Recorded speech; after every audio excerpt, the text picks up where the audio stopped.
Papa Gâteau, vous avez 3 secondes top chrono pour trouver votre petit ou votre petite complice. Je dis papa, mais ça peut être maman, belle-maman, beau-papa, parce que c'est maintenant l'heure de relever le défi de la tablée des chefs. Vous allez voir, ça va être simple, pas compliqué. On va faire ensemble le meilleur gâteau au chocolat étape par étape. Je vous invite à utiliser la spatule qui vient en aide à la tablée des chefs en vente au IGA. La tablée a 2 missions, c'est celle d'éduquer et de nourrir, comme par exemple donner des cours de cuisine dans les écoles secondaires et à nourrir les plus démunis. Et c'est vraiment ça qui fait la différence. Alors, à vos spatules, c'est parti!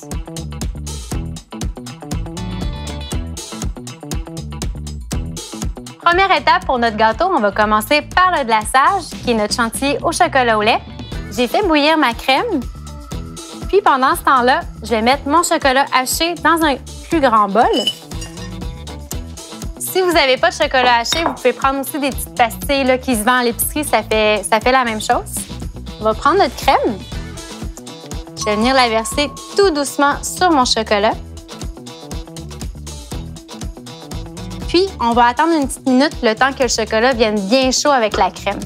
Par la suite, avec un fouet, je vais venir mélanger pour avoir une belle crème homogène. On ne veut pas la fouetter, on veut juste faire fondre notre chocolat avec la crème. C'est pas plus compliqué que ça. Une fois que c'est bien mélangé, on va venir mettre notre crème au frigo parce qu'on veut que ce soit bien froid. Puis si vous êtes pressé un peu par le temps, vous pouvez mettre aussi votre crème au congélateur.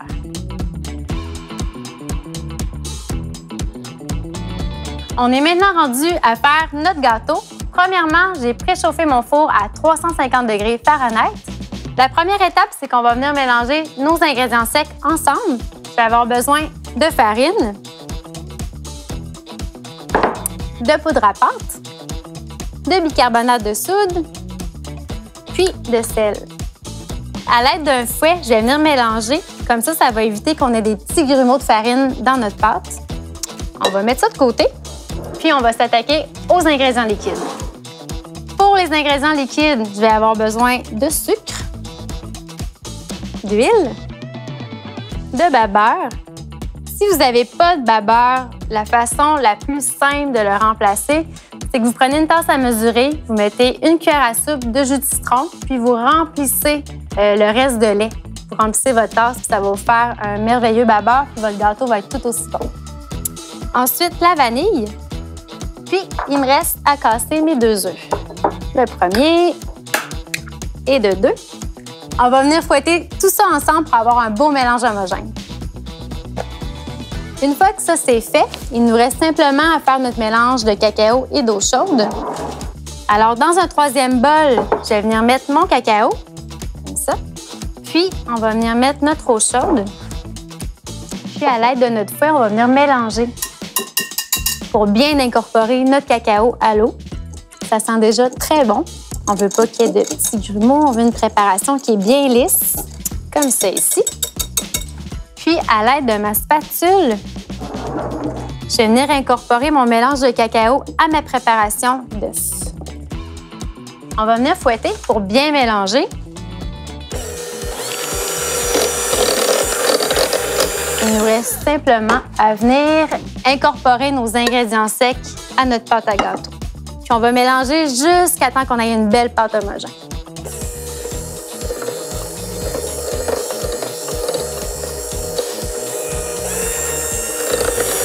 Puis n'hésitez pas aussi, là, si vous voyez que vous avez de la farine tout autour, prenez la spatule puis on va venir l'incorporer à notre pâte à gâteau. Parce qu'on veut que tout soit bien mélangé. Et voilà, notre pâte à gâteau est prête. Tout ce qu'il nous reste à faire, c'est à la répartir dans nos moules à gâteau. J'ai 2 moules 8 pouces que j'ai préalablement beurrés et munis de papier parchemin. Je vais venir répartir la pâte. C'est important de la répartir de façon égale parce qu'on veut une belle cuisson uniforme de nos 2 gâteaux. Pour la cuisson, on va enfourner nos gâteaux environ 45 minutes. Puis, vous pouvez faire le test quand c'est presque prêt, mettre un cure-dent, puis s'il ressort propre, c'est prêt. On est maintenant rendu au montage de notre gâteau au chocolat. Première étape, on va venir fouetter la crème au chocolat. C'est vraiment important, au risque de me répéter, qu'elle soit bien froide parce qu'une crème qui est un peu tiède, vous n'allez pas réussir à avoir une belle texture. Fait qu'il faut vraiment que ce soit froid, froid, froid. On va venir fouetter notre crème. Puis en fait, ce qu'on veut, là, c'est ça ici. Des beaux pics fermes. C'est important de ne pas trop fouetter, sinon votre crème va se transformer en beurre. Fait que quand vous voyez que vous avez des traces de fouet dans la crème, vous pouvez arrêter. Si vous n'avez pas de poche à pâtisserie à la maison, vous pouvez prendre un bon vieux sac de congélation. Ça fait aussi la même chose. Je me prends tout le temps un plat et je vais venir déposer ma poche à l'intérieur. Comme ça, c'est plus facile à manipuler. Puis on ne salit pas toutes nos mains. Fait que je vais venir mettre un peu de crème dans la poche parce qu'on va s'en servir à la toute fin pour décorer le dessus de notre gâteau. Comme ça ici. On va la laisser de côté, on va l'utiliser tout à l'heure. Je vais mettre ma crème de côté, puis on va s'attaquer au gâteau. Alors, j'ai mes deux gâteaux aussi que j'ai laissés refroidir complètement sur une grille. C'est important que ce soit bien froid. Quand vous glacez un gâteau, il faut que ce soit froid, sinon votre glaçage, votre crème, ça va couler. Fait que ça demande un peu de patience. Et je vais les démouler.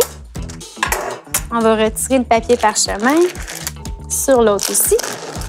Puis, pour avoir un gâteau bien plat, on va venir enlever la bedaine ou la calotte du gâteau. Je vous recommande de prendre un couteau à pain, un couteau d'enclume, ça va super bien, mais sinon, un couteau du chef, un gros couteau, ça va faire amplement l'affaire. Fait que vous placez votre couteau bien droit, puis on va venir scier le dessus de notre gâteau. Puis, je vais venir faire l'autre. On va venir mettre notre chantilly sur notre premier gâteau. Puis avec notre spatule, on va venir étendre pour que ce soit bien droit. Puis, je vais venir glacer l'autre. On va bien le lisser parce que c'est le dessus de notre gâteau. Comme ça ici. On va le mettre de côté. On va mettre notre premier étage comme ça ici. Puis, on va venir déposer l'autre sur le dessus, comme ça. Tout ce qu'il nous reste à faire à cette étape-ci, c'est de le mettre dans un pied de présentation ou simplement dans une assiette, puis on va venir décorer notre gâteau. Ici, dans un papier parchemin, on s'est fait un gabarit pour saupoudrer notre gâteau et faire des motifs. On a fait des ronds. Vous pouvez même prendre un morceau de papier, faire des carrés, des étoiles. En fait, c'est le temps de laisser aller son imagination. Puis, on va venir déposer notre gabarit sur notre gâteau. Puis, délicatement, on va venir mettre du cacao sur notre pochoir. On va retirer avec beaucoup de précaution notre gabarit. On ne veut pas défaire les beaux motifs qu'on a faits. Ça colle un peu, c'est pas grave. On va venir mettre des pointes de chantilly au lait sur tout le contour de notre gâteau. On peut y aller de différentes grosseurs. Et un dernier. On peut maintenant décorer notre gâteau avec des bonbons. Ici, j'ai des petits vermicelles de couleur. Vous pouvez prendre des chocolats, des jujubes, vous mettez ce que vous voulez, il faut que ce soit coloré. Et voilà le résultat. N'hésitez pas à nous partager vos créations sur Défi Papa Gâteau. On a hâte de voir ça. Puis l'important, c'est d'avoir du plaisir en famille, de passer de beaux moments et déguster un bon gâteau.